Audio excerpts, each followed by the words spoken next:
Hi guys, we're going to work on a hat today. I am using the green Nifty Knitter loom. This came in a pack of a red one, a blue one, a red, this green, and then a yellow. I don't remember the exact pegs that are on each loom, but I will, as you can see right here, is how many pegs are on the loom we're using right now. So, we're going to look at this. If you have the Nifty Knitter, you notice that they usually have this little knob thing. We're going to actually use that to our advantage. We're going to consider this part to be the back of the hat, this part to be the front of the hat.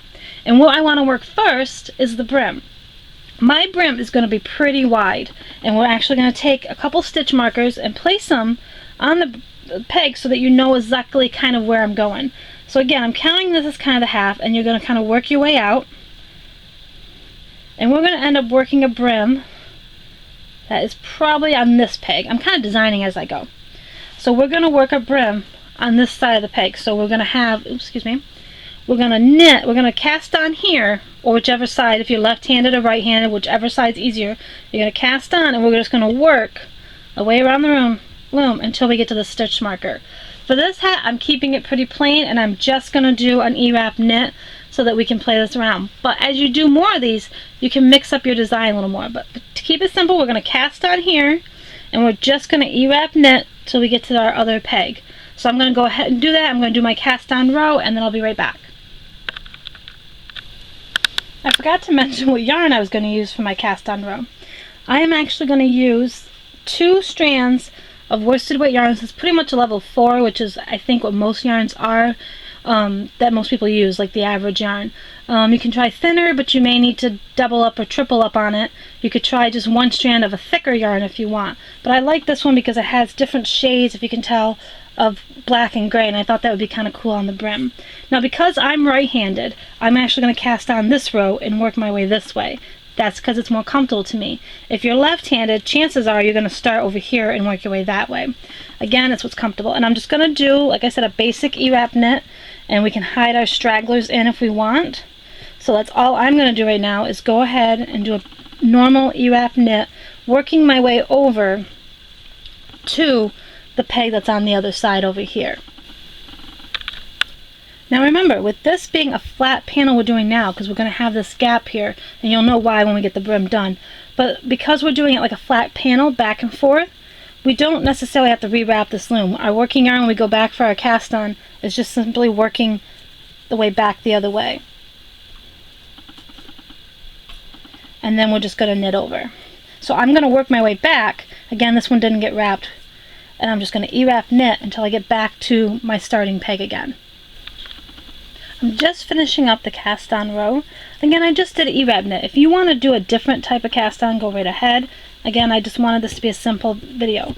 Now we're going to move all these down, and all we're going to do now is I'm actually decided, instead of doing E-wrap all the way through, I actually want to do a garter stitch because I think this will work up a little nicer when we turn it into a brim.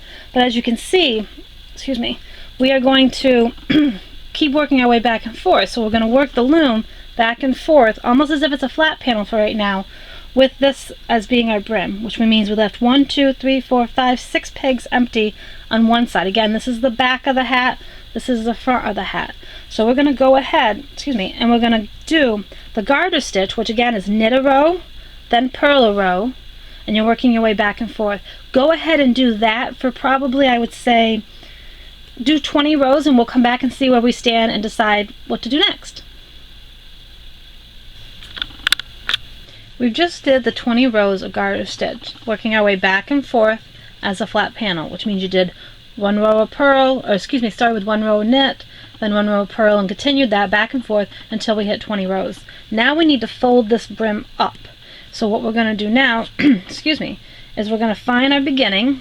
Let me just zoom in here so you can see. We're going to find our beginning loops that we had from the first row that we did. The first row up here is going to find its way on the first peg that we started with. Place that on, and then work your way, move this stuff out of my way here, and work your way around the loom, placing those loops back on the peg.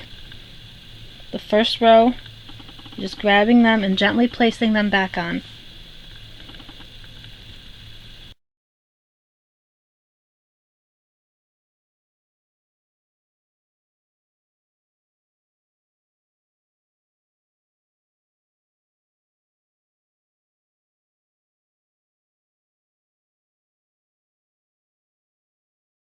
to get enough loops on there, because sometimes you may have to restart because this needs to end over here, and as you can see, I may not be able to get it all the way over there.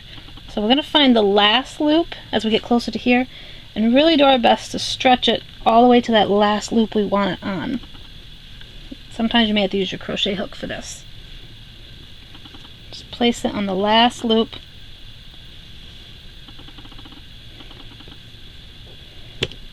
To kind of secure that. Now you need to find 1, 2, 3 more loops to put on here. If you need to, sometimes what I do is I use a loop from another one. It's basically you want that first row to be joined. So it's okay if you have some that have 1 or 2 pegs sharing one loop. That's okay too, especially when you get towards the end. Oops, got my finger stuck in there. Now I gotta find a loop for here. Again, these two may end up sharing one. I mean, it's not going to make a huge... Oops, there's only one loop. You want to make sure you get both. So if you need to, take it back off and look for one that you can get your both on there.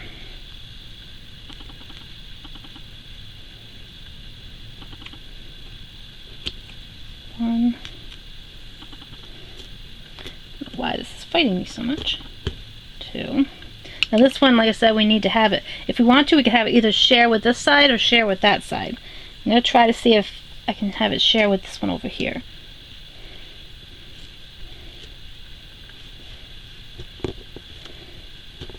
Okay. Now you see we got them all joined. And now what I want you to do is go ahead and knit over. Again, this is our starting yarn. I want it kind of out of the way a little bit. So now work your way, because this is my starting point on this side. I'm going to work my way knitting them over till I get back to the beginning. Or not necessarily the beginning, till I get to the other side. So knit over, and that's your working yarn, so give that a little tug.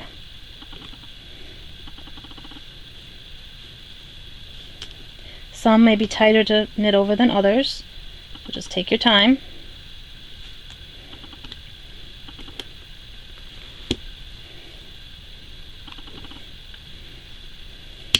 So keep doing this until you get back to your other side. Now before I work the whole hat as a whole, I actually want to kind of differentiate from the brim from the rest of the hat. Even though my hat is going to be done in this black and gray color, I decided I wanted to add just a little bit of a band of this thicker blue just where we have the brim, just so it kind of defines it a little more. But what we're also going to do, excuse me, is we're actually going to do it all the way around the loom. So it's going to help define the brim from the hat, but it's going to give it like a band, basically. Now what I'm going to do is I'm going to actually leave this working yarn on my, the original working yarn on my project, because I am going to use this later. We're only going to end up going around a couple times just to create a thin little band of it. So all you would have to do is cast on your new color.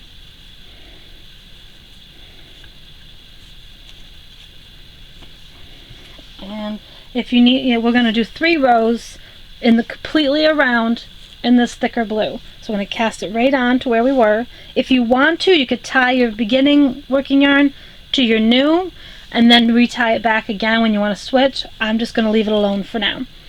The main thing is you want to just kind of keep that out of your way if you can, so you don't end up getting them mixed in. So now what I'm going to do is I'm just going to E-wrap knit. Again, I don't want to make it too tricky right now. We're going to E-wrap knit for 3 rows in the round. We'll worry about our straggler later, because this is a lot thicker yarn, as you can see, compared to the 2 strands. And if you want to, you can actually kind of knit over as you're doing it, because sometimes it's easier to work a few pegs at a time versus then wrapping the whole loom and going back to knit, especially if you have some tighter ones on there because of your brim.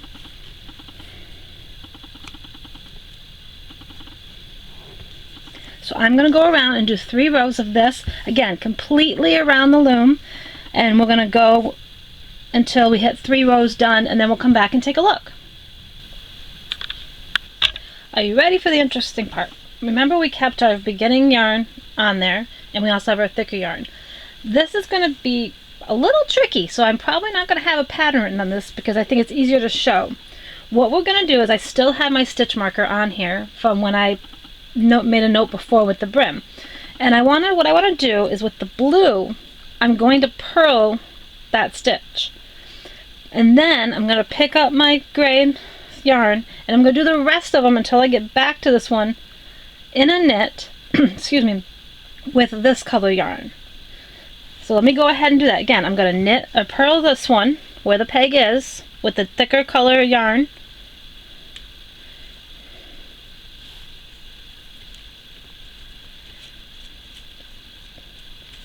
Now leave this alone and use the other yarn and go around the rest of the hat till I get back to this one, excuse me, and we're going to just knit it. Again, I'm trying to keep this simple at the same time being a little creative. So go ahead and go around until you get back to this beginning peg and we'll do another process. I'm getting back to the beginning, and again all I'm doing is knitting in this color. Now we're back to the beginning where this is where we had started.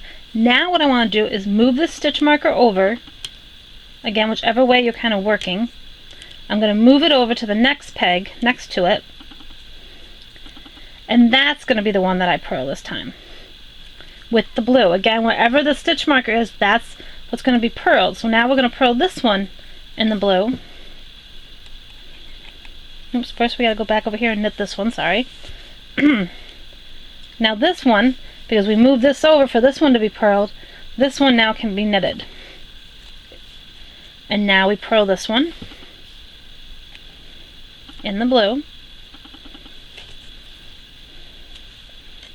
Leave it alone, take your other color yarn from behind it and go over to the next peg and knit that over. Again, we're having the yarn behind the peg. There are some techniques you could do if you wanted this to be in front of this, but I don't want it. I'm keeping it behind the peg. So instead of going where I lift this loop off and I place it before that stitch, I want it behind it to work it over to the next one and knit over. Oops. And again, I'm going to go the rest of the row until I get back to here, and I'm going to E-wrap knit until I get back again. Each time I come back around, I'm going to move my stitch marker over one to purl the next peg over, and then again the one that originally was purled will become knit with the alternate color. So that's what you're going to do, working your way completely around the loom. Keep doing that until you get your hat the length that you want. And as of right now, you can see we got a nice thick brim. If I show this way, you got a nice thick brim, and we have the starting, if you look in here, of that thin blue band we did. And now what we're doing is, like I said, we're just going to go and finish off this row in this color. When we get back around, we just move the peg over, stitch marker over, and purl the next one. So again, we're at our starting point. We're going to end up moving this stitch marker. And what's cool about this, you only need one stitch marker that you're going to move each time. So then I'm moving this over to here. And with using the two different colors, you'll kind of get an idea of what you have to move anyway. So you may not need the stitch marker. It's just, like I said, it does it for me. And there are, I believe, 36 pegs on this loom. If not, I'm going to have to recount them. And we're basically just going to keep going in the same idea until we get the hat the length we want to take it off. So I continued that same process until I got to about here, so I can show you what it looks like as it's going along. As you can see, this is our front. Here's our nice thick brim that we did. We've got our band, and then with the process we did, we started over here, and as you can see, it made this beautiful light blue line all the way up. Now what I wanted to do is I wanted to kind of mimic it lining up with the end of this part of the visor. So what I'm going to do is I'm working this process until I get to this part, which is pretty much where it's lined up. If you look, you can see my stitch marker marking where it was, and excuse me, this is the part we have to get to. So what I did is I put another stitch marker showing me where I had originally began my brim. So I'm going to keep doing that same process we did a couple more times until my last stitch will actually be, my last blue stitch will be on this one with the stitch marker. Because if you remember when we had it like this, excuse me, we had our stitch markers 4 out from each side. So we had started adding the blue when we were 4 out, and that's just basically what I kept doing. So again, excuse me, I'm going to go until I hit this marker, which is only a couple more times of doing the same process that we've been doing in the video. I worked to the last peg again. This was where we originally had started our half brim on this side. And now, all I have to do now is take it off. But what I want to do is I want to tie this blue to my brown or black, because I'm going to actually bind off with this color and I don't want them both on there. So I'm actually going to tie this to the black, So I'm going to grab my scissors, trim that for now, and just go ahead and tie it to the black.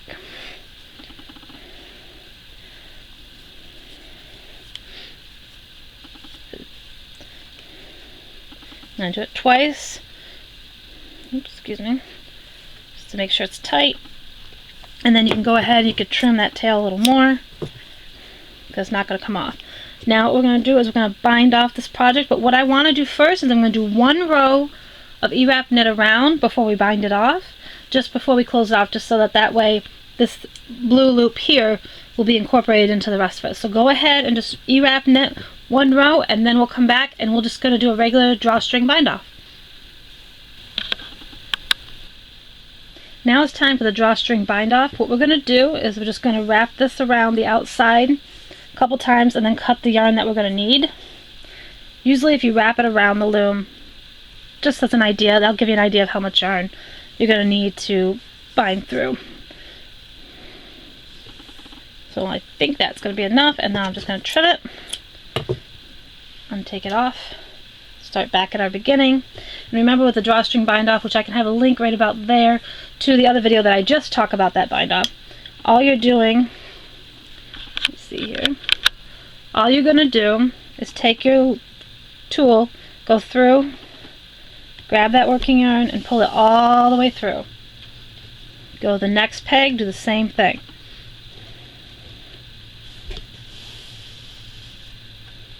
Now after so many pegs, you can end up taking the loops off and then move on to the next section.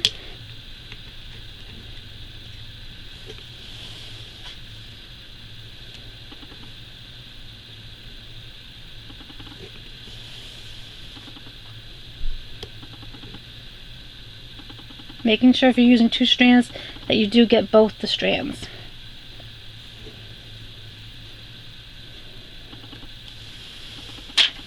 So keep doing this until you get all the way back to the beginning of the loom.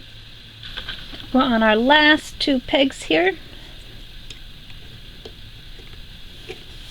Pull it all the way through. Oops, check that one more time here. Pull it all the way through. Now gently take them off. And then this is where always the magic begins. Remove your loom. Now the best thing is we usually turn our hats inside out before we pull the string. Find your working string here. And now just give it a pull. And as you can see, it closes it up the hat. Still got a little hole. So you're just going to go as far as you can. Okay, and that closes off our hat. And I had a crochet hook here. Okay. I'm going to take the crochet hook and we're going to tie it off in here, because you can't just pull it closed, you got to tie it off. So get it as tight as you can. Then what I usually do is I go over to a different stitch and I work my crochet hook through the opposite side that the yarn is. And because we were using 2 strands, I want to kind of get through 2 loops, as you can see, and then I'm going to grab our tail and pull it through those 2 loops all the way through. Give it a little tug, and again, now turn it and work your way back onto the other side, finding a couple loops as we see, or get it on there, grabbing it, pulling it through. More tightness. Now because we don't need all this, I would actually just leave about 5 or 6 inches, and now we need to be able to tie it. So we're going to do it one more time like we did before, going through. But now our yarn is looser, so we're going to look for the loop we want. This time, pull it halfway through. Again, I have a smaller tail halfway through. And then what you're going to do is you're going to just tie it. Or however way you normally would do it to bind off your hat. But you can tie it really tight. I usually like to give things 2 knots. And then once they're secure, you can go ahead and trim this part. Turn it back inside out. Let me back you up here. Let's turn it back inside out. And again, if you have a tail like this, you can work it into the project, just like we did with the tail. So like I'm just kind of working it in, so I can kind of make it a knot. And then I can trim that up. And turn it back the right way. And now you can see part of the design we have. This is the front of the hat. Here's our brim. And then as you can see, if I lay it flat, you can see that we have the design going up through it. But now I'm going to go put it on my mannequin's head so we can get a better picture of it for you guys to see.